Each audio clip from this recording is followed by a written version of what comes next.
Hello everyone, welcome back to SwitchUp and the series where Glen and I chat about some interesting games. Yep, we've got 6 games for you today. A mixture of, I don't know, new and old games I suppose, isn't it? A variety of games to speak about. Yeah, just games we've been playing basically. New, old and some rubbish. Quite possibly, yeah. Definitely actually. Save yourself some money on your eShop credit or your physical games. There's links to all of that stuff in the description and it gives us a little kickback. Alright, what are the interesting games this week? Well, let's find out.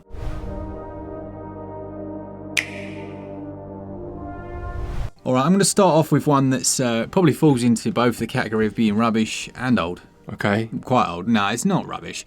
It's the Paw Patrol movie game. Oh, right. Okay. Yeah. So I don't know if you've seen this. It's basically like an open world. You know, like they did the Lego City game? Yes, Undercover. Undercover. Yeah, and yeah. that was quite good, wasn't it? It was very good, yeah. Now, my kids absolutely love Paw Patrol. I mentioned in my sales video on Sunday we went to see the movie, which is surprisingly good. Yeah, I think I might have seen it. I mean, The new one? How new? Are you talking like proper I'm new? talking proper Oh no, new. I haven't seen it then. I've seen one of the Netflix ones with my little boy who's well, he's not so bothered about it anymore. You know what they're like. They go into things and out of things so quick. But yeah, so I've seen a film. Right, yeah. So it's I don't know if it's based on any of the films. I think it's just the universe. So you've got the Adventure City Bay, is it? Is that what it's Something called? like that, yeah. Something like that. Yeah, yeah. And you've got you can switch between your different dogs. You can switch between their vehicles as well. It's completely free roam, very much like Lego City Undercover. And it's okay. It's okay. For the kids, they enjoy it. But even then, you know, my slightly older ones, a 7-year-old plus, they're bored pretty quickly. Yeah. So I'd say like for the younger kids, it'd have to be like 4 or 5-year-olds really would be perfect for this. Because it doesn't really matter what they do, you know. It's got weird controls for like driving and stuff. Like it's almost like tank controls for your vehicle. Okay, right. Which, remember we were playing Borderlands? Yes. And you're like, what's this about? Because you have to hold forward for one. It's kind of like that. Oh wow, I'd be terrible at it. Well, the kids are terrible at it. Yeah. They're like, this is weird. What's it about? See, when you first did tank controls, I thought maybe if it's quite, you just can't veer off. That could work. But if it's like Borderlands, that is difficult to control. It's like counterintuitive, isn't it? To Yeah. anyone that's played any games ever. And kids are pretty decent these days. Yeah. So yeah, I mean, as far as the game goes, loads of missions all over the shop.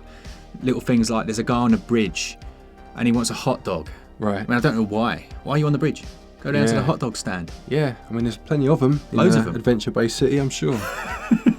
Exactly. So yeah, I mean, for a kids game, I would definitely recommend it. Like, Yeah. I know it sounds like I've just said negatives, but that's because I'm like a well old man. Yeah, exactly. I think the thing is as well, like I know, as when I was a kid, and I'm going to talk about a game in a minute that epitomises exactly what I'm going to say, but as a kid, I would have rather played a game about a character I loved that wasn't as good over a game that was better, but about a character I didn't like as much. Do you know what I mean? It's just the way it was. I know exactly what you mean. Yeah. And it does actually remind me of one of the games you're going to talk about today. It's very much so, very much so. But yeah, no, I did.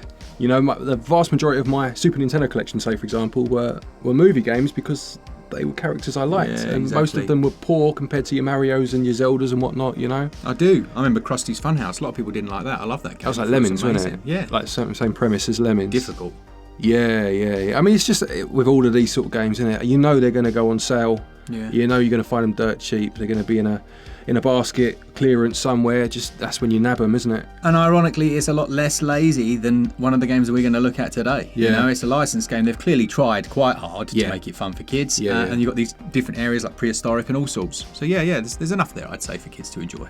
Fair enough.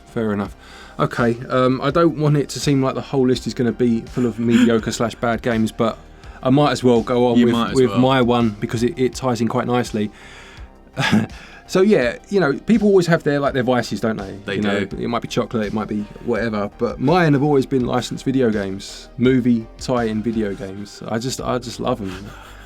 The worse the better, you know. Like the worse they are, the more I enjoy them. It's a very perverse way of looking at it, because in any other sort of game, that's absolutely not my mantra. But for video games based on movies, it's got to be. It has got to be. It's got to be bad. I had one of those weird moments, you know, where my brain goes off on a tangent and Yeah. you're talking and the whole thing's playing out in my mind. Yeah. I had a weird image of you speed dating. And Right. it comes round to you and you're there and you're like, licensed video games. Yeah. And she's just looking at you like, what? You're right, like King Kong. Yeah, the game is what's it called? Skull Island: Rise of Kong. Rise of But yeah, I mean, if you can imagine me being on something like Tinder and I'm flipping through, And you got Mario there, like, oh, you know, he's nice. There's Zelda, yeah, looks adventurous. Then you go to whatever, you know, Batman Forever on the Super Nintendo. I'm like, yeah, that one. Let's meet. Let's do this. I mean, I've only seen 5 to 10 minutes of this game, and it's almost as bad as people say, which is a rarity. Yeah, it's not a good game. Let's just make that very clear very quickly. It's a really quite poor game. It looks like a 3DS game. Yeah, you know, it's got that weird cel-shaded 3D. You know, it's a 3D game, but it has that weird cel-shaded look that a lot of games on that sort of console use, to mask deficiencies. It has some terrible, you called it like cross-hatching, didn't you? Yeah, where it's trying to upscale the image. It's because it can't, because obviously behind the scenes it's so low. Yeah. They're cross-hatched everywhere. Exactly, so your character kind of blends into the environment. Just the art style, the general art style is so obtuse. Like they've gone for this cartoony comic book style in the background with a semi-realistic, I suppose, look closer. And it just doesn't mesh at all. Like, it's so odd. Now, I know it's full of kaijus, but when I first saw this, like, the trees are so massive. Yeah. And then you've got these giant crabs, which don't look giant. So it actually makes it look like Kong is tiny. It does. So obviously it's called Rise of Kong. So you start the game actually as his mum. So baby Kong and daddy Kong have gone out for the day. Goldilocks turns up. No, she doesn't. You know, and she's going to have a look, and they're embroiled in a fight with this T-Rex or whatever it is, and Dad dies, and then Mum dies defending young Kong, and sad. He needs to raise himself basically. So you are playing as a young Kong, but at the same time, that's no excuse for just how ridiculously small he looks. It is quite embarrassing. He looks way too small, but I can accept the graphics in terms of this is not a review. This is us having a chat about games. It's a little chin wag. Absolutely. So in terms of just my enjoyment of a game based on, this is not even based on a movie, but based on a movie world, let's say, I can overlook all that, I don't care. Yeah. But there are some things that are just so ridiculous that it's mind-blowing.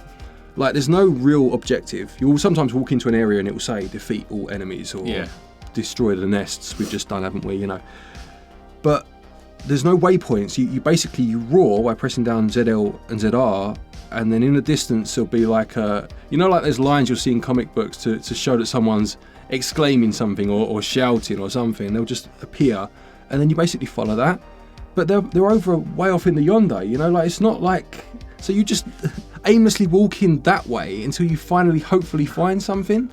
Yeah, I saw a firework or something go off, and then you started running that direction. I was like, what are you doing? You're like, that's the objective. It's like, you're having a laugh. Yeah. Because you could easily have not have looked in that direction when the firework went off. And it's, again, as I say, like, it's over there somewhere, but it's not as the crow flies, so you've got to try and find your way through. And then there are other things, and this is probably the worst one, actually, because bearing in mind what I just said about how it's not as the crow flies, so you're trying to always look for ways to get in and around and up and about. You'll get to a bit where you'll press jump and Kong won't reach the platform, and you could try it 4, 5, 6 times, he just won't reach. So, you know, as you do in games, you've tried, probably not the right way. Yeah. I'll go and look elsewhere. Yeah. If you would have tried a 7th time, he jumps high enough. Yeah, it breaks that game logic we've all learned. It does. And the amount of times that I got lost early on because I did exactly that, I was like, well, it's clearly not the way, I can't get up there. Try running jump, try this jump, that jump, doesn't work. Spent ages looking about and thought it must be this way, there's no other way, jump, and he's fine, and he's up, you know, like as if he's had his Weetabix that morning. I'm going to say all that, and I'm going to say that I'm still playing it. He's loving it. And I'm going to finish it, and it's going to go on my my list of bad games that I've finished. Remember in 2019 when I bought you the best game on Switch? Remember that? I remember you buying me Hollow Knight, yeah. I haven't played that yet. No, well, you know, I'll play it one day after I finish one of these Kong and, you know, whichever other movie game that's sitting there. Troll and I 2. Troll and I 2, yeah, that will happen one day, I'm sure. No, but it's, you know, and I like the box art as well, by the way. Yeah. As superficial as that sounds, I am a physical collector. It's got a big picture of a gorilla on it, a huge ape, imposing ape. Much bigger than he is in the game, by the way. Much bigger. And it will sit on my shelf proudly after I've finished it. In your complete collection. Is it worth you finishing these games? It's going to go in one of those, isn't it? Yeah, it's terrible, by the way. Let me make that clear. This is my strange little vice, so just humour me. But yeah, don't buy it. Just listen to me talking about it instead. Never buy it. Yeah. Never buy it. All right, next up for me is one that isn't terrible. In fact, my next 2 games are certainly not terrible. It's called 9 Years a Shadow.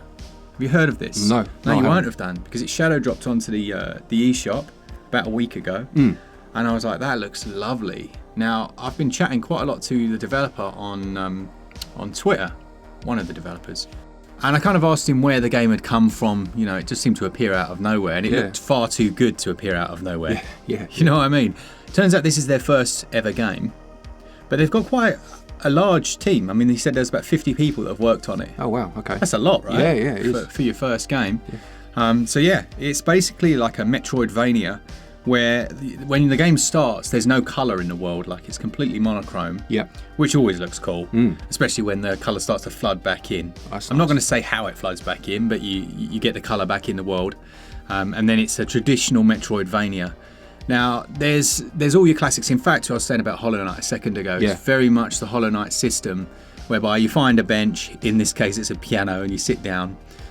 The reason it's a piano is there's this music element as well. Like, there's an area where there's a load of musicians and stuff, and something about the music bringing colour back. But again, I don't want to spoil it. And you get different powers that have their own colours. You can see a theme here.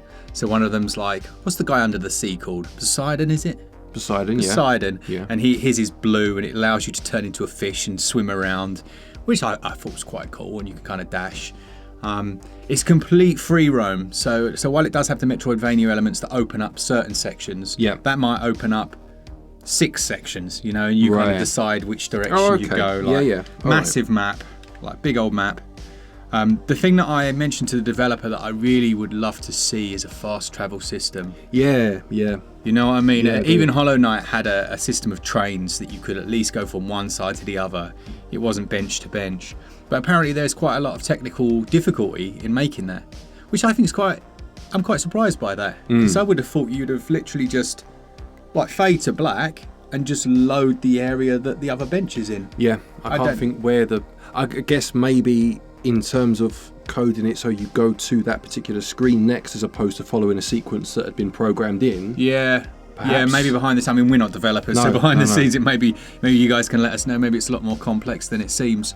But also there's things like enemies respawn way too quickly. Yeah. Like leave an area, go back, they've respawned. Yeah, I've always found that a bugbear in Metroidvanias because they're so heavily based on exploration. Yeah. And even the greats of the past, Metroid, did it. And in some ways, as long as they drop health, I don't mind it. If they don't, it becomes an absolute nightmare. And on that note, it absolutely saves itself. So what I was just showing you there, where basically you've got a bar at the top of the screen, and that's like your ranged weapon. Yeah. If you take damage, that drops as well. Right. And then at the bottom of it, you've got 2 health orbs, and if it reaches 0, one of those will go. You know. Oh yeah. So, yeah. But as long as that's got something in it, you've basically got some health. Yeah. And what you can do is once you've fired off all your ranged version of it, you can hold the button down and restore that a little bit. Now it does almost like a Gears of War reload thing, where like a bar comes in the middle of the screen, and if you can stop it in the middle, it will respawn it instantly. Okay. Which is what I kind of just showed you. If you miss it though and hold the button down, then it builds that bar up. And again, I think it's a bit weird. You're given more health back for waiting and holding it down, than you are for doing the quick reload. I guess maybe that's just there to kind of... Maybe if you're under siege and you know, something like that. Yeah, to stop you from just kind of being able to constantly fully heal. Just spam it all the time, I guess, or something like that. Yeah, so it's good. I like it because, like you say, it mitigates the frustrations that we just mentioned. You can always restore your health, basically. Yeah. I mean, I'm funny with Metroidvanias because there are, these days, clearly almost 2 different paths that they can take. You know, whenever we talk about Metroidvanias, you bring up Hollow Knight, which is understandable. Yeah. For me, who's never played it, but even if I played ones that have been inspired by Hollow Knight. Yeah. And just the path they take now with that Souls-like element and a few other bits and bobs, that's, for me, never what Metroidvanias were. Yeah. I'm very much more the old school, kind of the roots of where they came from. And that's fine. There's not a right or wrong. There's not a good or bad. Yeah. It's just a lot of things now that I hear, I don't necessarily associate with a Metroidvania. Do you know what I mean? Or I think, you know, you just mentioned opening up X amount of areas at once.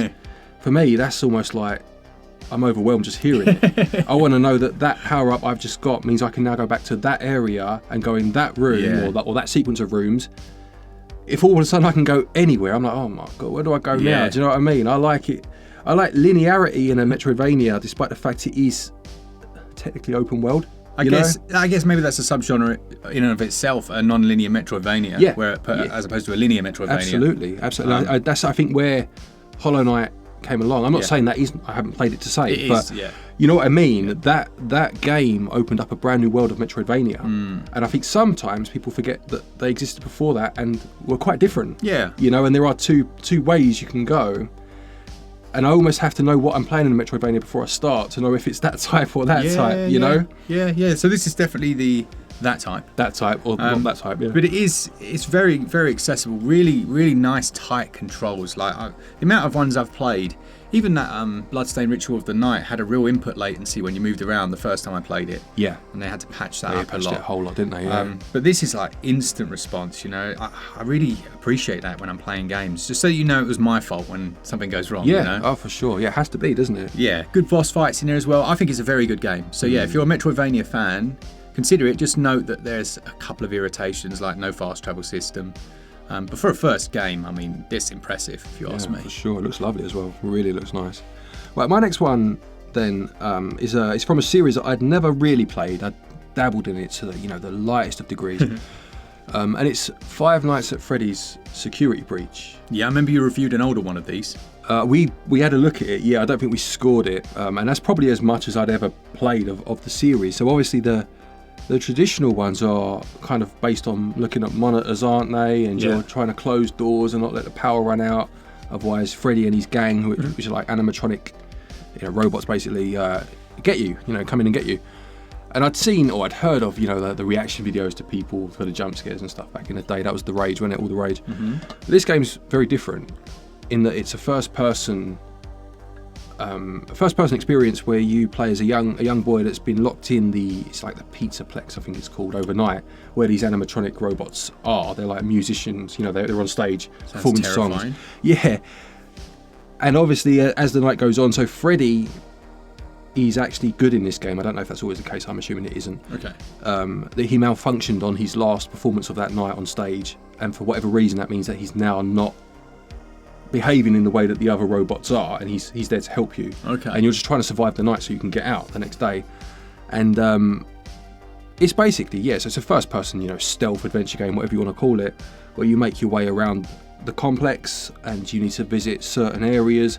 You'll pick up security passes that then allow you, you've got big enough access to go into this place now.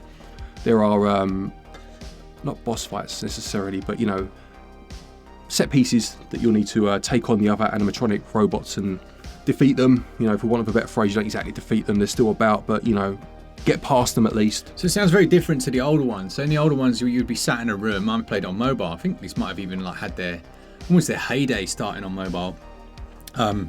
You'd sit in a room and you'd be looking at screens, and you kind of look away and you look back, and there'd be a creature would move closer to you. Yeah. Is it the same? No, it's not. I mean, what it does is it pays homage, I suppose, to that in a couple of ways. Sometimes you'll get to a security room and you need to take the security card out, which then locks the room in, and then you have a similar sequence to that. That's a good idea. Yeah, it is. It's almost like taking that original concept and building a whole new game around it. But what you can also do is you have a watch that you can check the security cameras on.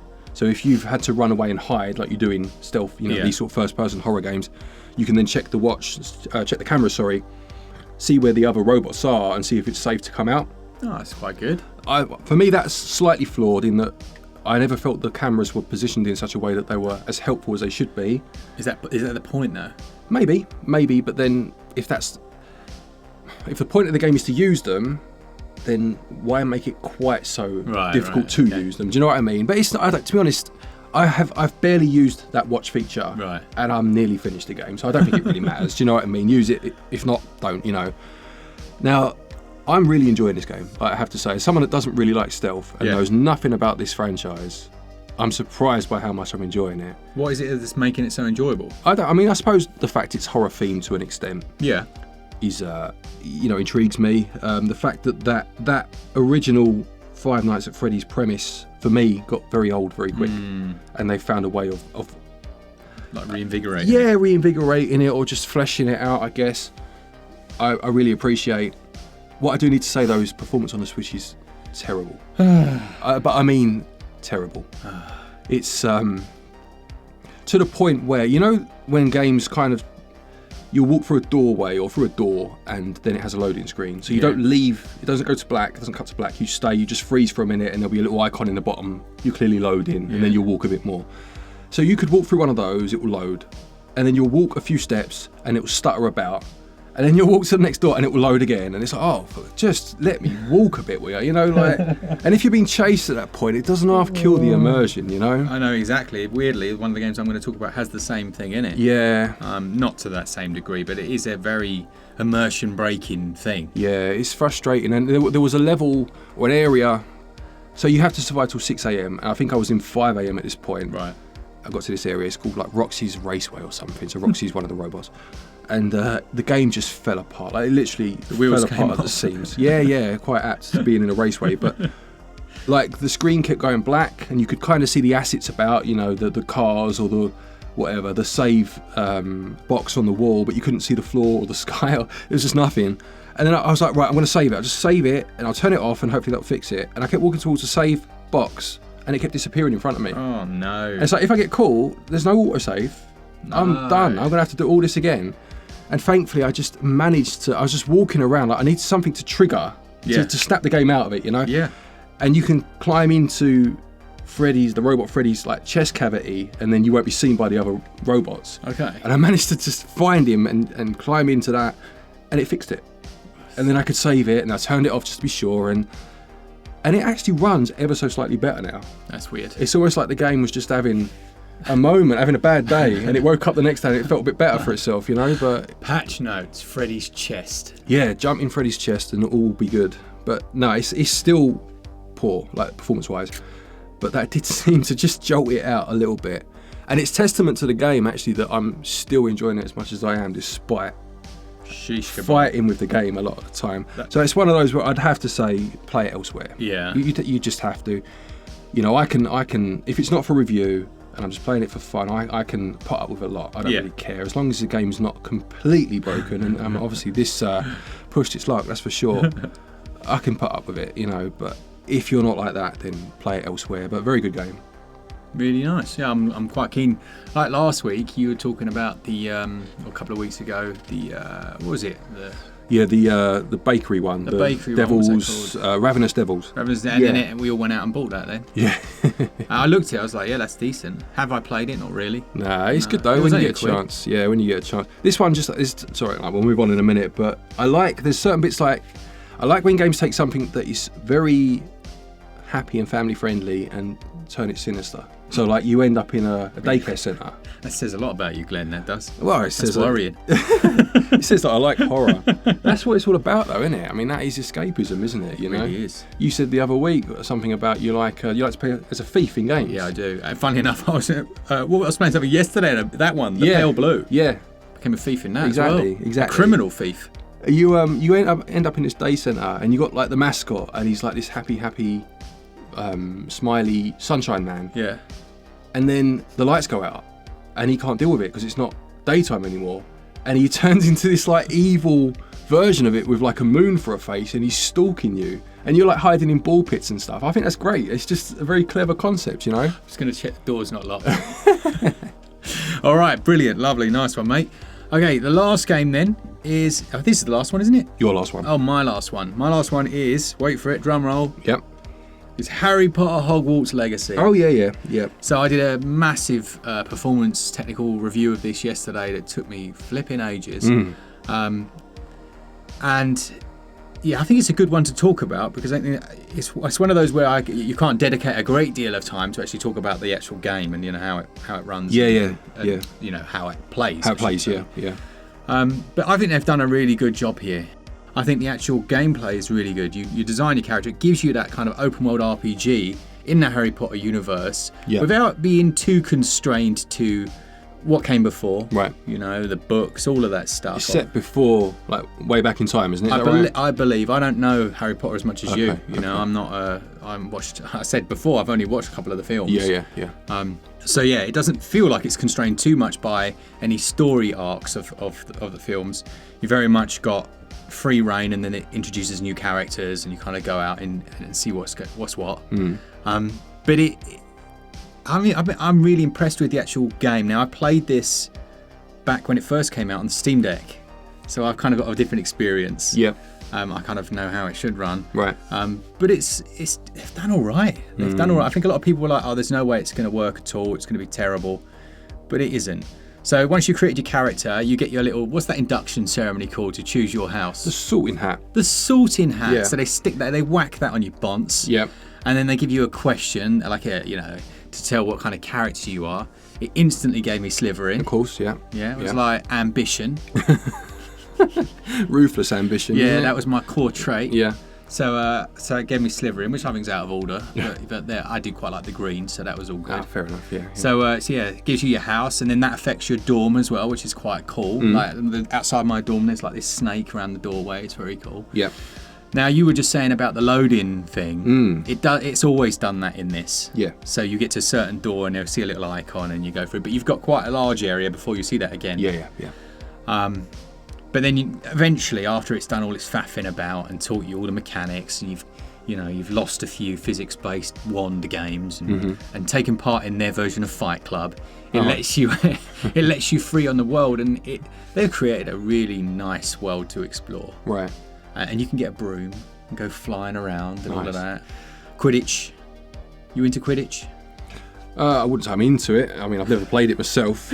I can't fly. But We'll have a go after this. Yeah. I've got a couple of spare brooms. But yeah, I love RPGs. I love large, open world Witcher style RPGs, and the fact that they managed to make a good one with really good combat in this universe, I was quite surprised by. And it's a lot darker as well Yeah. than potentially you would have thought. Like, again, no spoilers, but someone gets like lifted up and just crushed in the first 5 minutes. Right. It's like, whoa. There's an arachnophobia mode. Is there? Yeah, so you can turn spiders off. Spiders off, yeah.